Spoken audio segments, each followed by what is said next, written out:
All right. So, welcome everyone to New Jersey Nats. This is our second Sunday series, which means that we hold one of these informative meetings about two to three times a semester if we're thinking about the academic year. And we're very excited to have Julie Galorenzo today, but I'm going to I'm going to invite Jessica Walsh to introduce her in just a minute.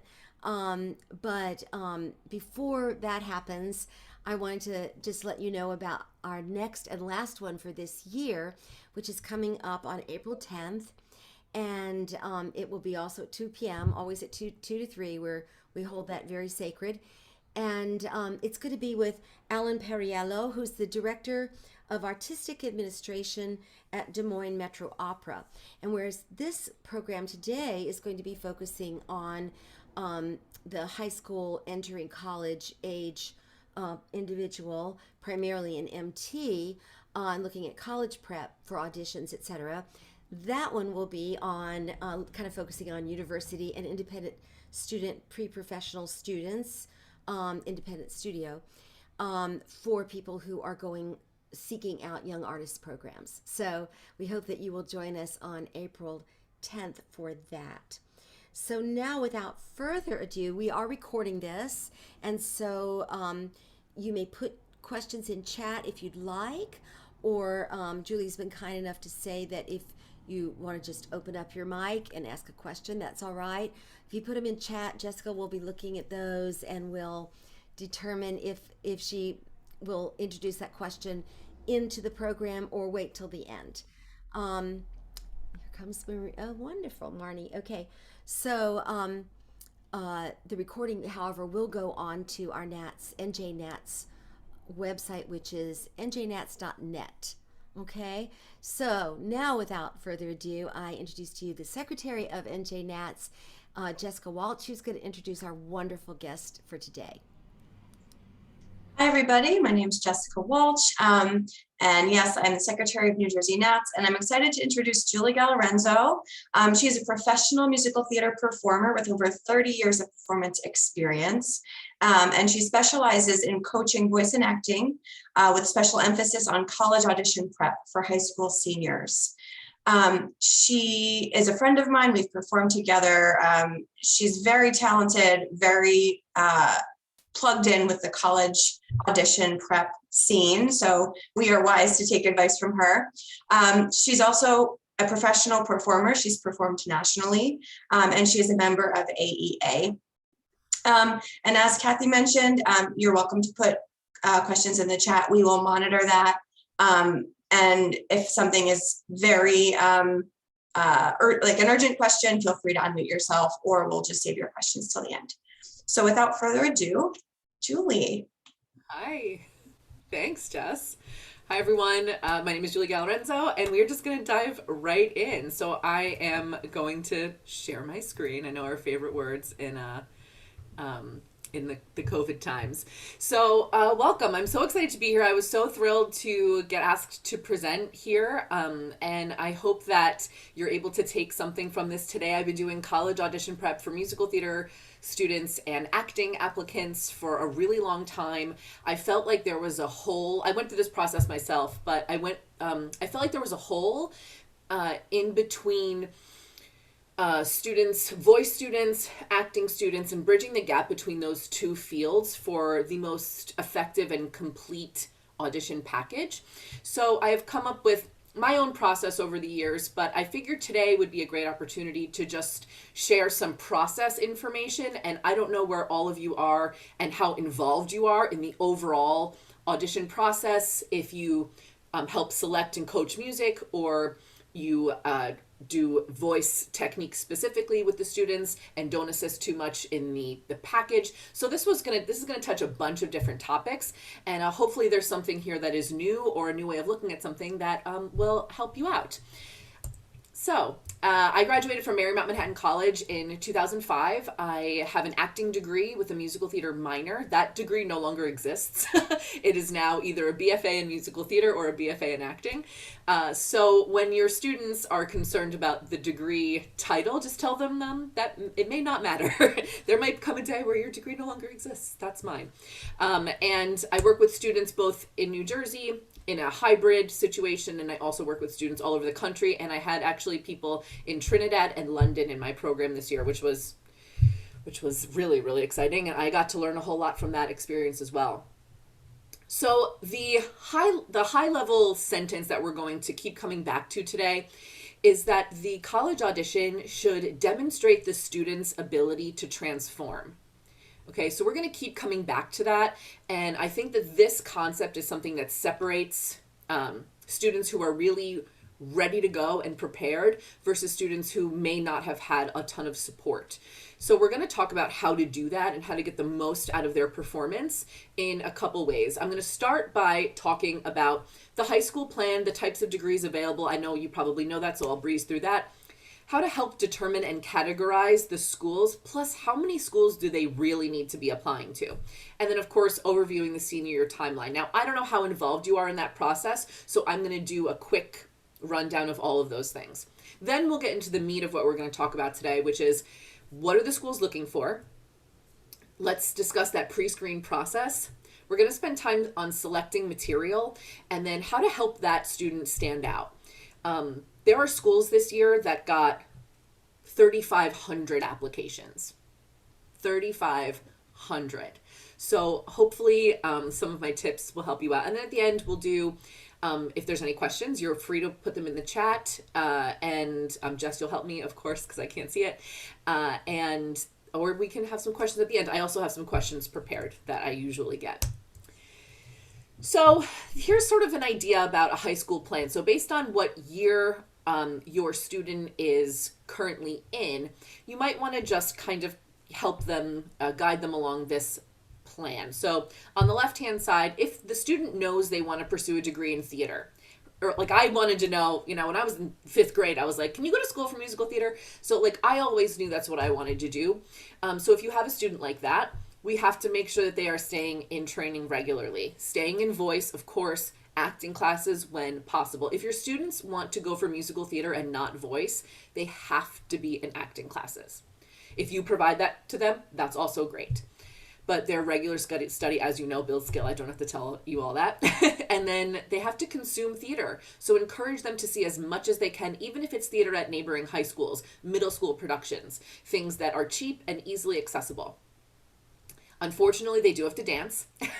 So if your students are going to study musical theater, they have to dance. And they don't have to dance at a high rate, but you should absolutely help pair them up with someone or a studio that even if they take one class a month, one class every couple of months, they will have to record themselves dancing, which as someone who's not a dancer, that's the worst thing you could ever have to do is record yourself, but they will have to for this process.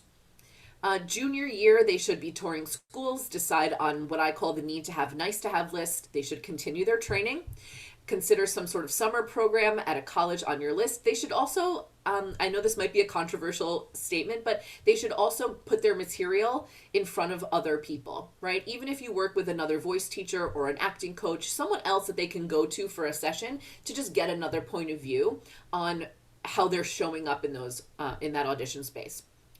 They should decide on their audition approach, whether it's self-guided, which of course I don't recommend, but I know that time and budget don't always allow hiring someone or participating in a program.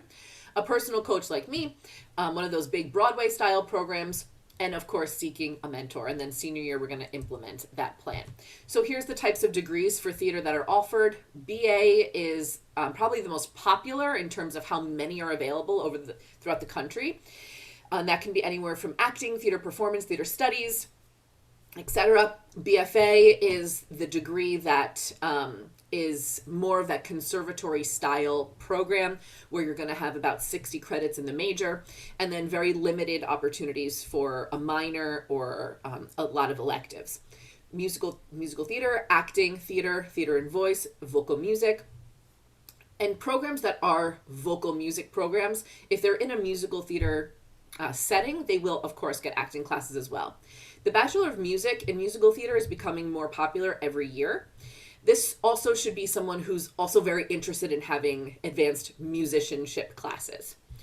And then, of course, we have an associate's available, and then there's always the no degree option. We're here to talk about college audition prep, so we don't need to talk about that. So, we're going to look at the bottom of this slide. At the bottom, there's like a weird overlap there. Sorry. At the bottom, you will see what I recommend students apply to. So, we are not going to use the word, I would encourage you to not use the word like first choice or safety school. Those things just don't really exist in musical theater. It is so highly competitive. And this year, actually, 2 schools that I would normally encourage students apply to who are maybe not like Broadway bound today. Students who are kind of in the middle of the road, who have a lot of training, but I don't think that they will get into one of the like quote unquote top 3 or 5 programs. 2 programs that I recommend all of the time have been, it's not over yet, but so far have been incredibly selective this year. And I don't know if that is because of the amount of applications that are coming in or restraints within the programs, budget cuts, that kind of thing. But every year it gets more and more challenging. So if budget allows, we really need to be requesting and encouraging students and their families to get over about 15 schools. Let me explain why. Let's say you have 15 schools on their list. Let's say 5 of them, they don't have to film a pre-screen audition, which I'll talk about in a second. So that leaves 10 that require a pre-screen. If they pass 2 or 3 of those, that's great. They're not going to most likely pass all 10. So our list now has gone from 15, 5 that we didn't need to film a pre-screen to about 2 or 3 that they probably passed the pre-screen for. So our list just went from 15 to 7. And unfortunately, you do have to apply and pay the fee and submit your video, just to be told sometimes that it's not the right fit for you. So I'm going to highly recommend that students, even advanced students, do have 2 to 3 non-audition programs. There are a ton of programs for musical theater, where you get a musical theater degree or a theater degree or an acting degree, that are not audition based. So I would, if people do my program, I've had people who've been on Broadway in my program who I make audition at or submit to a non-audition school, because you just never know. Then I recommend that you have between 2 and 5 what would be considered competitive programs. So that would be schools like, Montclair State University, Marymount, schools sort of in that world. Then 2 to 3 based on their ability, top 20. And these are lists that you can kind of just find via website searches and things like that. I have like a sheet that I operate off of, and that really does vary student to student. But they shouldn't be applying to only the top 5, 6, 7 programs. The chances of them getting in are very, very limited.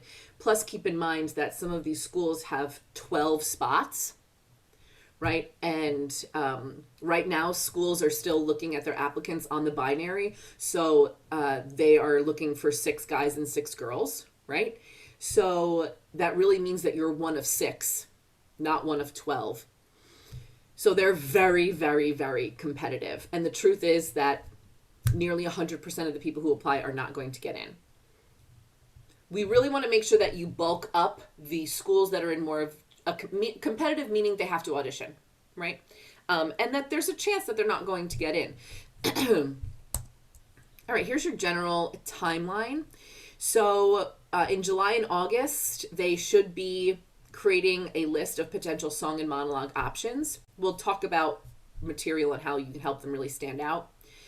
In September, we are compiling pre-screen requirements and finalizing that application list. In October, we are going to film pre-screens and finish applications. I always recommend a hard November 1st deadline for that. There's no need to rush rehearsing material to get your videos filmed in September. The earliest deadline of anyone that worked with me this year was 10/15, and that was only one school. Most schools were between 11/15 and 12/15 for their pre-screen deadlines. Obviously, we don't want to wait that long, but that should be kind of like a hard stop. November and December, we're going to start receiving that information. We're going to find out if we've passed, where we haven't passed, and then make a plan. In January through March, we're going to do those live auditions. It's always good to make sure that they are on the earlier end of the audition timeline. So if a school has audition dates available from, let's say, January 15th through March 15th, your best bet is to get those auditions done in January or maybe the first weekend in March. Some schools that do rolling admission, they tend to accept a lot of people early and then waitlist anybody who auditions that they like after a certain time. And then, of course, in April, we're going to make some choices. So that's some of the technical stuff. So let's talk about the stuff that's really going to help them leap off the page, if you will. So why won't this go away? I don't know if y'all can see this, but I don't know how to make it go away. Great. There we go. Oh, nope, came back. All right. So what are they looking for? That's the age-old question, right? We're always asking ourselves, what are they looking for? What do they want? What do they want? What do they want? I'm going to really challenge you, as I challenge students, to not really worry about that.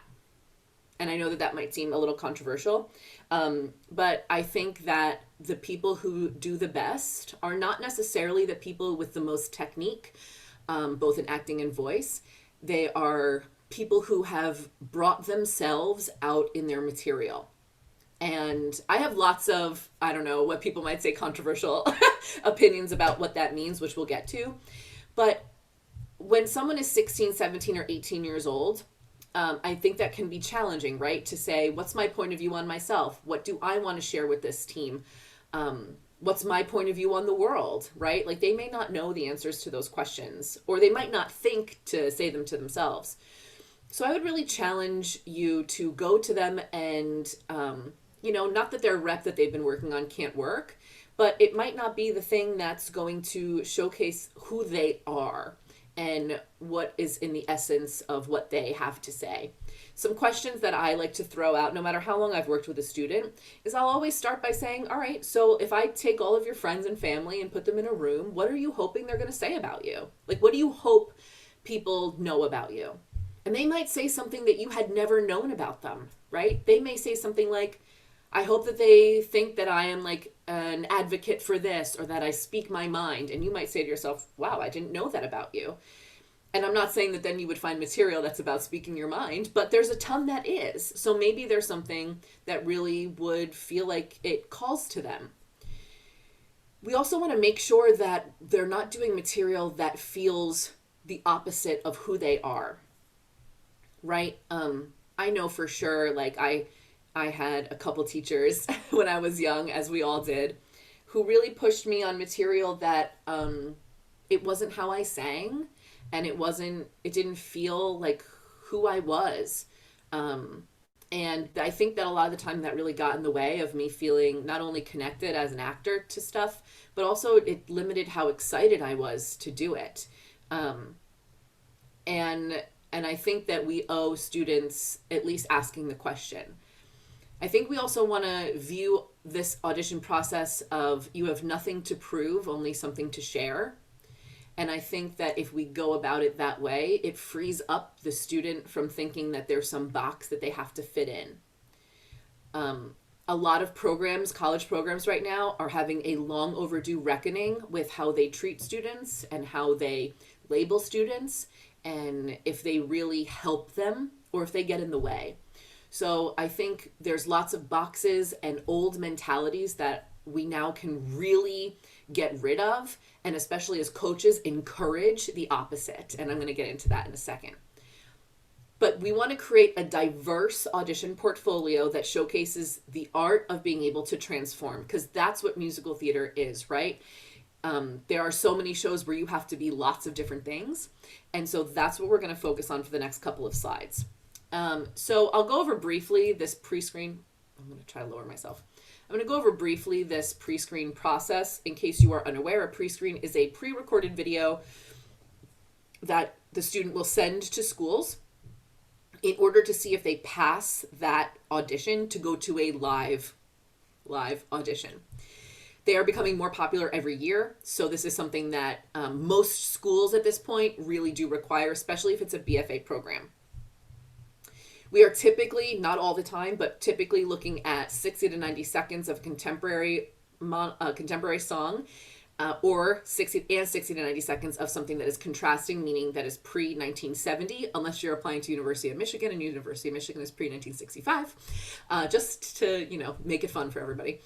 60 to 90 seconds of a contemporary monologue, and in some cases, a classic monologue. Classic is just really anything pre, like 1900s, but not really meaning Shakespeare or anything that's really heightened speech in that way. They will have to record themselves, most likely dancing. This can be a pre-recorded thing from a show. This can also be something that they invent themselves or they work with a choreographer on, depends on their level of comfort. And then there's also sometimes a ballet technique that they must record. It's very simple, but if your students are not dancers, I always say that they have to get today learning how to do a pirouette on the right and left side. Then there's a wildcard option, and you can certainly assist in this wildcard process because this can be something else that they do musically. So if they write their own songs, I had a student this year who played 9 instruments. So his wildcard video was he played a scale on 9 instruments in under a minute, and it was awesome. And people talked about that video with him in his auditions. So that's like an extreme situation where you have someone who really does something very unique. But this wild card can also just be answering the question, right? What got me involved in theater? That kind of thing. This can also be done in their home against a wall that is plain, or they can obviously work with someone to film and get the mic and all that stuff, but they don't have to. Okay, so here's where we'll spend some time. So if you have any questions on any of this, please let me know. Actually, I can see a question now. Okay. Oh yeah, that's back. Yep. Right. Yep. Exactly. I always say that, thanks for that, that message in the chat. Yeah, I always say that if you hire someone like me or a voice teacher to help you, it is an assist, right? I can't guarantee that someone's going to get in anywhere. I mean, I have a track record that shows that they do, but that doesn't necessarily mean that I know what your student is doing when they walk in the room. So I think it's also very important to kind of lay that out. As you see on this slide, I always say I focus on student ownership. Okay. If someone comes to me and they're very green or they're very advanced, they might have very odd ideas about what they should be singing or performing for a monologue. And so I will always make recommendations, and I will make strong recommendations sometimes, but ultimately it is going to be the student's decision, I think. Remember and keep in mind that we are aiming for a diverse audition package. So the package for musical theater, let's keep in mind, is going to be 2 songs, 1 contemporary and 1 classic. Contemporary for the pre-screen and most schools is defined as post-1970, and the classic is defined as pre-1970. Now, very rarely will I have someone do their contemporary song that is written in the 80s, 90s, or even early 2000s.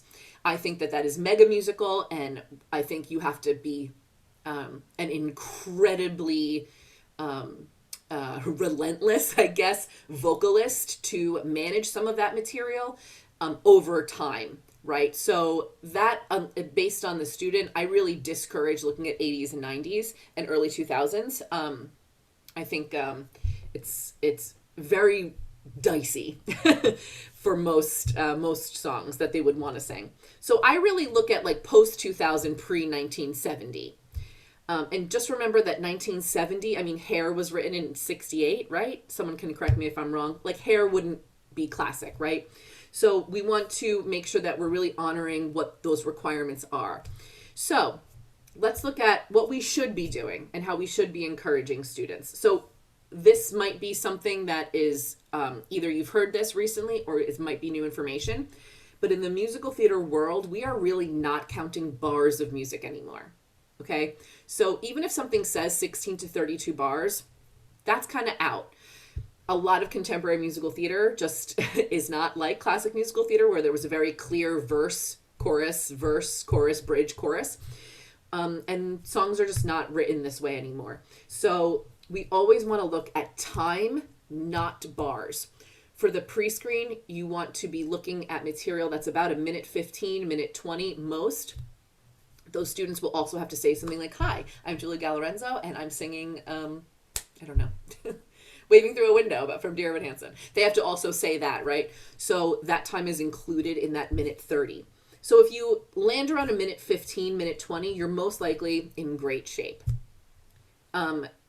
Let's see. Yes, Sondheim and Jason Robert Brown are fine. Adam Guettel is fine. We really all need to start pushing the narrative or unpushing the narrative rather, that these are dangerous for the pianist. Sondheim music has been around for 50, 60 years. That is standard rep. Jason Robert Brown, his music, I think his newest musical was 2014 or 2015. That's nearly 10 years old. Most of his material that people would be singing are from the late 90s and early 2000s. We're looking at material that is 20 years old. It is absolutely part of the standard rep. And should be things that are fine for pianists to handle. I always tell my students that is none of my business, right? If the pianist can't handle it, I'm going to sing my song. I've had people mess up very, very, if I can play it, if I can play it, anybody can play it. But I've had pianists mess up things that are pretty standard, right? So you may as well sing what you love if something's going to go wrong. But I think we definitely need to encourage students to not worry about what the pianist is going to do. And again, just show up with what they have to share. The material's got to be stuff they love and connect to. There is so much material out there. The other thing we have an absolute responsibility as educators to do is to make sure that the material the students are singing is their story to tell. That it is culturally responsible. I'm telling you, if somebody like me, who's obviously white, shows up and sings Waiting for Life to Begin from Once on This Island, first of all, that is so inappropriate. But second of all, the people behind the table are going to say, this person doesn't know what this show is about, because it's not about them, right? So we absolutely want to make sure that we protect the integrity of the authorship and that the material are things that we absolutely know that is their story, yeah? This is not new, but definitely there has been over the years shows that are in gray areas and things like that. Just always filter it through that idea. Is this my story to tell, and is this culturally responsible? The student also must be great at it now, right? I think as teachers sometimes we're like, they can do it. No, they can do it. I know they can do it. They've done it before. I know they can. That might be true. But what is more true is that there cannot be room for error in this process. Like I said before, 3,500 people applied to one of these schools this year. Right? If they get granted an audition, they have to do it, and sometimes they have to do it twice. So it has to be that one note. It cannot be something that maybe they're going to hit. And sometimes even ask them, right? How secure does that feel? If we do that again right now, are you going to hit that note again? Let's try it. And if they don't, it's got to go. It has to be something that it works for their current range. This is not the moment to be like, go for it, reach for the stars. It just really isn't. So this is something that I think people sometimes don't know to kind of be aware of. The song or monologue has to play a moment, not a story. What does that mean? You have to be talking about something that is happening right now, as opposed to something that has happened in the past. Okay, that's from an acting perspective. If we're talking about something that's happening now, there is something that I want, there is something that I need, there is something from the other person on the side of the audition who you don't see that I need something from. If I'm telling you a story about something, the stakes are kind of low for that. So we absolutely want to avoid story songs, right? So Meadowlark is a great example. People love Meadowlark. I would never recommend Meadowlark to sing for a college audition because I think it was written in the late 70s. I might be wrong on that. So it doesn't really fit for me, contemporary or classic. And it is very hard to cut. And there's no real way to get the beginning, middle, and end of that song in. Now, it's great to sing, but there's tons of songs that are great to sing. And I would say to that, explore that composer's, Stephen Schwartz, explore that composer's canon for other material. But that to me is a story song. It really doesn't become about the character until the very end. It also has to be something that feels comfortable in your body, right?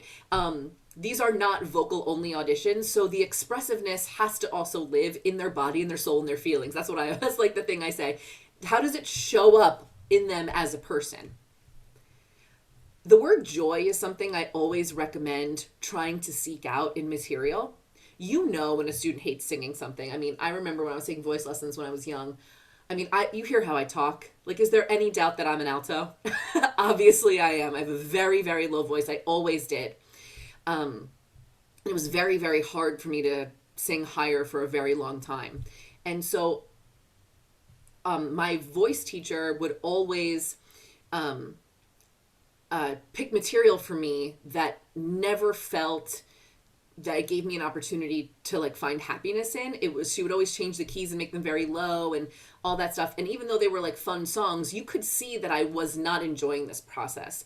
And while I understand that that's sometimes something that you have to do, right? Not every song we sing we're going to love. I totally get that. But for this process, it's got to feel like they are exuding joy through it, even if the subject matter might be a little heavier, right? So that's something to just keep your eyes out. Are they, when you say, all right, let's do the song, are they like, yes, and you see it and they're connected and they're thoughtful and they're expressive in all the colors of their voice?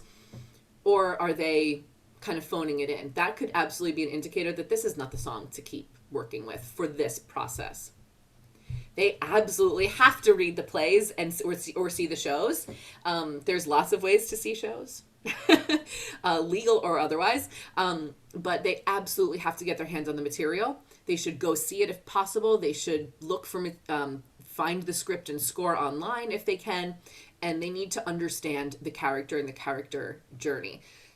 Young students hear a song and they say, oh my God, I love this song. And then when you read the play, it is not about what we thought it was about.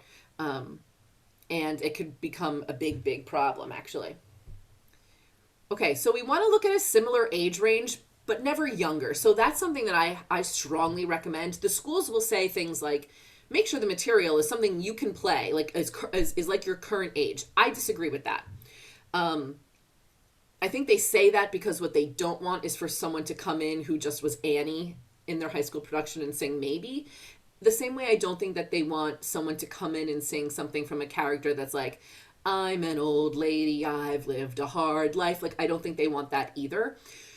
But I do think that they absolutely can sing material that's older than they are, right? Think about it. Like, how much material is there for somebody who's 16, 17, 18? Not a lot of great stuff. And if it is, it's extremely limited. I unequivocally recommend not looking at younger characters. So like things from 13 should be out, even if they sing it great. It just reminds the people that they are watching kids perform as opposed to looking for the next professionals in this industry. So we can absolutely age that up. Like, I would never have a problem. Like, I had somebody a couple years ago, 2 years ago, one of my guys sang One Last Time from Hamilton. He passed 100% of his pre-screens and he got into nearly every school and ended up on a free ride. He sang George Washington. I mean, like, this is history, right? We all know how old George Washington was when he like stepped down from being president. So like, he obviously is not that age. This kid is 17 years old. I had someone else do the finale of Bright Star. At the finale of Bright Star, that woman is in her 40s, mid to late 40s. So that's all okay. I think you just have to use your judgment. We also want to make sure that we are prepping backup options. So they should have their main two songs, and then they should have other things that showcase what they can do. A lot of schools are asking for pop and rock in the room. And they're not asking for pop and rock to hear you sing like a musical theater singer in pop and rock. They want to hear how you fit into shows like Mean Girls, Hadestown, Heathers, The Prom, right? So it's got to be, this is something that the musical theater kids struggle a lot with. So the earlier that you decide on what that pop song might be, I think it's always fun to do something from like the last 20 years that's lighthearted, that's got good range and some like a couple killer notes in there. And we don't need to make ourselves nuts about what that is, but just something that they like and connect to. Or if they might really love folk music, right? So let them sing something in the folk world as well. That would also work. Hey, Julie, Yeah. we have a question. Do you want me to read it to you? Oh wait, I can click it. Okay. Okay, a student of mine was told at ArtsBridge that to take songs out of context so you can bring your own story to it, but to always perform monologues in the original character. Would love to hear your thoughts on this. Yeah, I mean, I think I can roll with that a lot. I think that context is important. Monologues for sure, right? Because that's in a scene. There's something happening back to back with that. Songs are obviously usually standalone, right? It's very rare that we're going to take something that's a duet and make it into a solo piece. So I think, yes, of course, you can always add your own point of view. I think that's really important for the actor to be able to do. Yeah, so I think that's a great idea. I think that's a great way of phrasing it. The monologues, definitely. I mean, I will always say, the nerd actor in me will always say that I am that character, not like in a scary way, but I will always try to find what my related or relative experience is with what that character's going through. So yeah, you want to honor the context, but also still being able to show my interpretation of that, if that makes sense. I'm going to show an example actually of this, which I think was done pretty well. Actually, Erica, exactly to your question. Could the pop rock Heathers type song be your wild card? That's a great question. Okay, so wild card, no. I would, unless they specifically say you can, I would avoid doing any singing in your wild card unless you do something very different than what you were able to do. So if you can rap, yeah, if you can sing and play at the same time, that's a win, right? If somebody can play the guitar or play the piano and sing at the same time, that's cool. If they also have a beautiful opera voice, which is not showcased in their musical theater stuff, that's fine. I would save the pop rock for if it's asked of them. Okay, so here's another controversial opinion. Change keys if you need to, okay? This is mostly honored and done when you are choosing material that's sung by the gender you don't identify with. So we're going to see that in a second. But you absolutely can change a key to get the biggest and most exciting note for that student. I'm not saying to change the key of, what's the song? Now I can't think of it, from Funny Girl. Somebody help me out. End of Act 1. Don't Rain on My Parade, right? Iconic things we probably want to leave alone, but even then I could be swayed. But we absolutely can do this. So this is not, and schools are sometimes even encouraging that to happen as well. Show variety. So here's another thing I'm going to throw out there. Contrasting does not only mean tone, okay? So contrasting doesn't have to, obviously it's going to be contemporary and classic, so automatically they're going to be different in tone, right? In style rather. But tone to me is not necessarily just about what's coming out of their mouth, but it also are about the following things. A song about love and loss. A song about triumph. A song about going out and getting what you want, determination. A song about, my life stinks and I'm like a quirky sidekick, right? There's probably 9 or 10 categories that are about the tone of the piece, the objective of the piece. It would be an ideal situation for any of your students to have, let's say, a ballad that's got big legato tones and is either about love and yearning and that, and then also an up-tempo golden age piece that shows rhythm and precision around notes and precision around acting that probably is a little lighthearted, and then maybe a monologue that's also lighthearted, right? So I don't know how involved you all are in the acting portion of their material and also their monologue selection, but those should be 3 pretty varied things. I do say that monologues should always lead with comedy when possible, for a couple different reasons, but mostly a lot of the times they will do their contemporary song and their monologue, and those 2 pieces should be contrasting, definitely, even more so contrasting than the 2 songs. Here's some things we're just going to go through this list real quick and think twice about. So we definitely want to think twice about list songs or repetitive songs, right? I got the sun in the morning and the moon at night, got no mansion, got no yacht, okay, I'm bored, right? It's not, the song's not really about anything. So we don't want to sing songs like that. Things that are overly aggressive. You can take the word aggressive any way you want, but we want to tread carefully there. Things that are from operettas, not included. Songs that are too obscure, right? I do not believe in overdone songs. I think people should sing what they sing best. I've had people get into schools with Vanilla Ice Cream. I've had people get into schools with Hold On from the Secret Garden, Gorgeous from the Apple Tree. It's Alona, right? It just has to be material that you help them excel in. And if they do it better than other people, who cares? But if songs are too obscure, then the team might be thinking, what is this from? Have I heard this? Did I hear this? What note is that? I have no idea about the parameters of the song.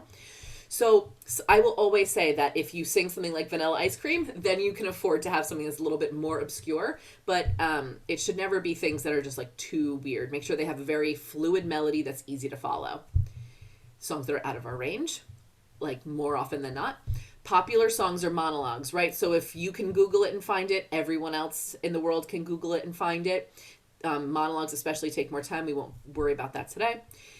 Things that are too emotionally charged or potentially triggering topics. Yeah. I would even say that this, when I say potentially triggering topics, I mean for the people, behind the table as well. Like a lot of people like to sing Show Me from My Fair Lady, which is a lovely, fun song that has a great height. You get the nice G at the end. But like, I don't like the verse that goes, haven't your lips longed for my touch. Like, I just don't feel like that's appropriate for a high school student to be singing. Like, to me, I think that's weird.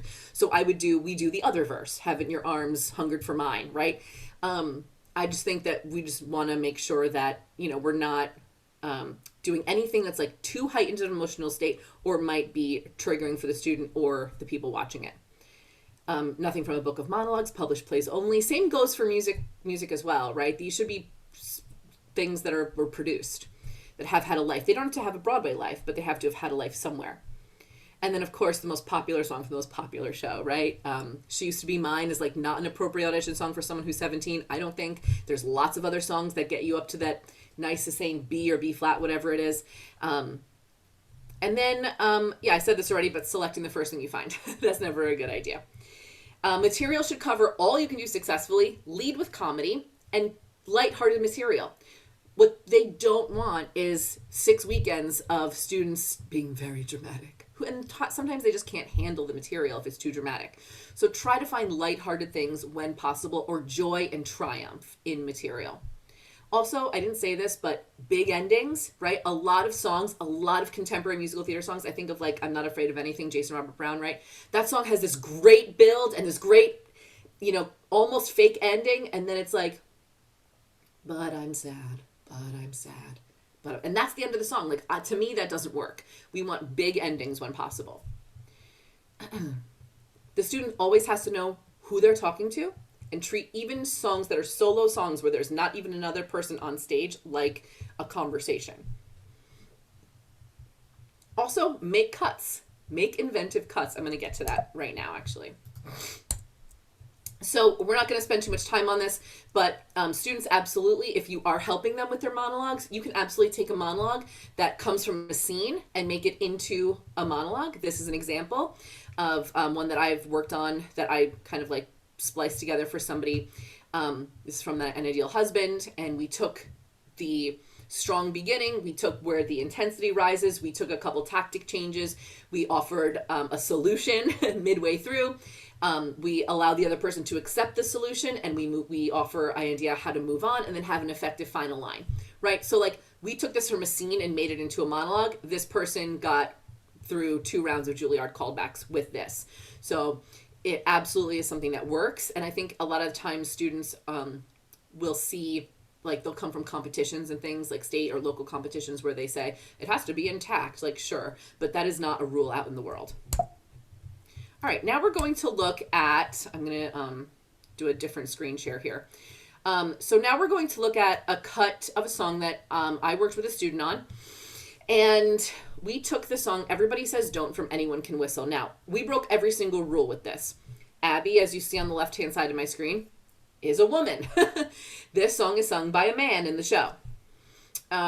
We put it in a key that is great for her. This song is a baritone song. I think the top note he sings, I might be wrong, is an F in the real version. So it's definitely a baritone song.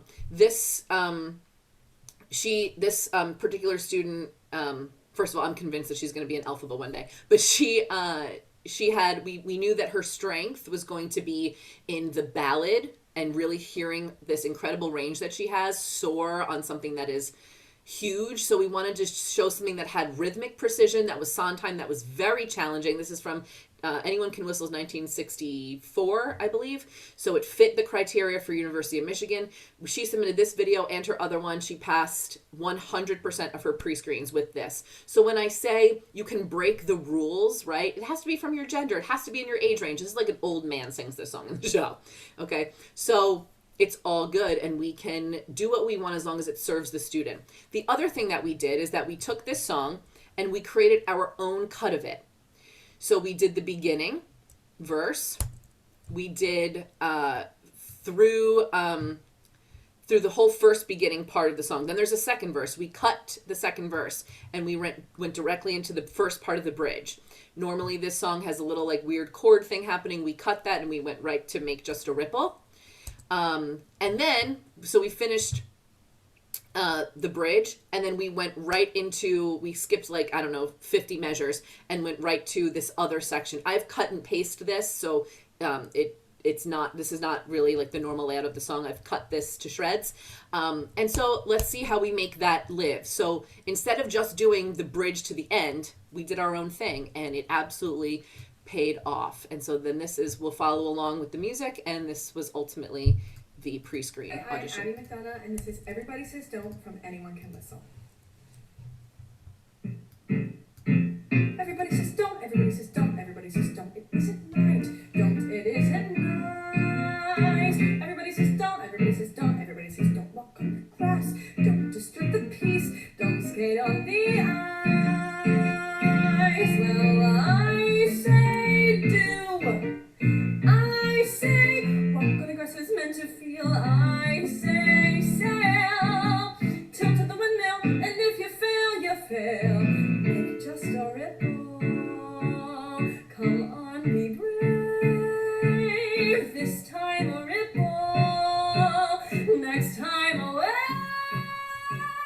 Sometimes you have to start small, climbing the tiniest wall. Maybe you're going to fall, but it's better than not starting at all. Everybody says don't, everybody says can't, everybody says wait around for miracles. That's the way the world is made.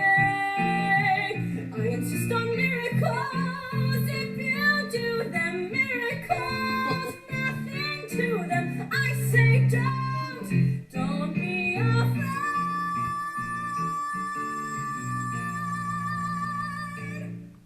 Man, it's too bad she can't sing.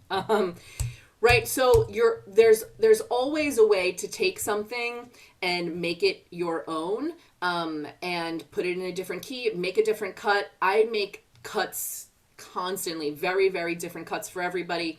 It's very rare that we do what would be considered like the standard cut of a song. You'll also see that cut is like 60 measures. It is not 16 to 32. It comes in about 1:21. We also have a short version available, but we're definitely changing our language to long and short cut as opposed to 16 to 32. Yeah, that was like a 60. Also, I never count measures that are ties. If the note is tied, that's not my problem. So let's just talk about a couple quick things and then we'll do some questions if you have any. So how to stand out in the song. Why is that video successful? Is it technically, is every note center of the intonation, right? Is she zeroing on that pitch perfectly every single time? No, that is not a technically perfect performance. But is it a performance that is connected and thoughtful and shows range? Yeah, I mean, she's belting her brains out at the end there. So that's why it is successful, right? It's successful because she's thoughtful. She's also 16, like she's graduating a year early. She's gonna be a star. But it's thoughtful, it's engaged. You can tell that she's talking to someone, and she understands the song. it also is nice that she also sings really, really competently. So most students suffer from a lack of the appropriate affectation, right? A lot of students who maybe have studied voice primarily, they might have like a little odd sort of like body language. Their face doesn't really engage in what's happening. So it's very important that if that student doesn't, it's not showing up on their face, right? That we really help them do that. Understanding who they're talking to, what's at stake, what's going on in the circumstances, and even giving them lines in between the song that someone might be saying to them so that they have something to act through, right? Like at the beginning of this song, everybody says don't. The first words are everybody says don't. So what is a great thing that someone could say to them in that intro? I would never do that. No, don't do that. Don't do that. Don't even try. Everybody says don't. So you can see them kind of like, you can see it. Abby did it. She thought she heard someone say something and then reacted. I do that in like monologues and songs all the time. What's the thing that's being said in between to get the person to feel like it's a conversation? Showcase the ability to use a golden age sound, right? And more contemporary styling. The point of having the golden age and the contemporary is not so that you sing both songs golden age and not so that you sing both songs contemporary. You can hear in Abby's golden age song, she absolutely has contemporary flair, but it is not like, she doesn't sound like Regina George from Mean Girls. Yeah. So we still want to maintain what is expected in both of those styles while also having the singer show who they are. Inventive cuts, so coming up with creative cuts that protect top notes and big endings when possible. They have to demonstrate musicianship, but they don't have to be married to the page, right? People who are observing musical theater auditions, they don't have the music in front of them, right? They're not looking at it, especially in a pre-screen. They're just listening. So as long as your voice demonstrates color, that's important. Yeah, but it doesn't have to be like, oh, there's a fortissimo on this line and there's this is in this line. You don't have to worry too much about that as long as their storytelling shows their competency is kind of intertwined there. Use silence and transitions between phrases and anytime that there's rests. Yeah, we want to use those physically and emotionally. Material must have no reach notes or on my best day notes. I already talked about that. And then so when you're actually going to the auditions itself, number one rule, if it ain't broke, okay? If they passed a lot of their pre-screens, if they passed 3, 4, 5 pre-screens, that material is working. Don't change it. Unless there is a big difference in the student's ability from when you picked that material, because obviously that happens too, right? The way someone sings in September when you're 17 years old can be very different by the time February rolls around. Make sure that they are rehearsing clear and concise communication with the accompanist, that they're, I made a typo, clean sheet music and marked cuts, very clean, no scribbles, no, just really, you saw how I laid mine out before, very clearly marked. Ensure points of focus and how to use their body, right? This cannot be how they sing the song, right? It has to feel conversational and performance-based. Demonstrate thoughtfulness in acting, right? We talked about that with the pre-screen prep. And then treat the song like a conversation. So I have some questions that people have asked me over time that I'm always ready to kind of talk about if there are no other questions. So I'll just dive into a couple that I have. And then if anybody has something, just chime in. So one of the questions that I always get is, how do you steer students away from material that has been deemed not right for them? Right? That could mean many things, not right for them. Some of them I explained already. But typically what that means is that it's just, they're not ready for it, right? And that's a really tough conversation to have sometimes, right? They've got this song that they love and they enjoy and they want to sing and they feel so connected to the story, but like there's something about their ability that's not matching up to that yet. That's a conversation I feel like, because the students that I work with, they're very rarely my like regular students. They're more people that have through word of mouth found me to work with. So I don't have an emotional investment yet in, what their journey to this point has been. I do know though, even with that lack of, I don't know them yet. I'm getting to know them. I still am an empath and a Cancer. So I never want someone to feel like they're not good enough to do something. So just catering that conversation to what is ultimately going to get them the prize, right? What's the main goal? The goal is to get a call back for these departments. The goal is to get you into the department. And anything other than 100% security on that is just not going to do it, right? It has to be the thing you do the best every day and not on your best day. Those are two very important distinctions. So also being able to supply them with material and having these conversations early in the process so that it's not the day before, right? You're like, oh man, we got to film your pre-screens in a month, or you have to be filming your pre-screens in a month. What are we going to sing for these auditions? That can be when time, that really gets in the way too, right? You're like, oh, well, we got to pick something that that is sometimes a danger zone. So, I see something. Let's see here. Thoughts on a student improvising in places in an appropriate context to the song, like storytelling, but it's not written, like adding a riff or changes them. Oh, great. Yeah. As long as they do it with, again, competence, and it feels like it's supporting the story and not just something random to show what they can do. I think for musical theater stuff, you can always take something and make a little update to it. Like, I'm a big fan of that. So I would say absolutely, as long as it makes sense and feels good and is something that they can consistently do, go for it.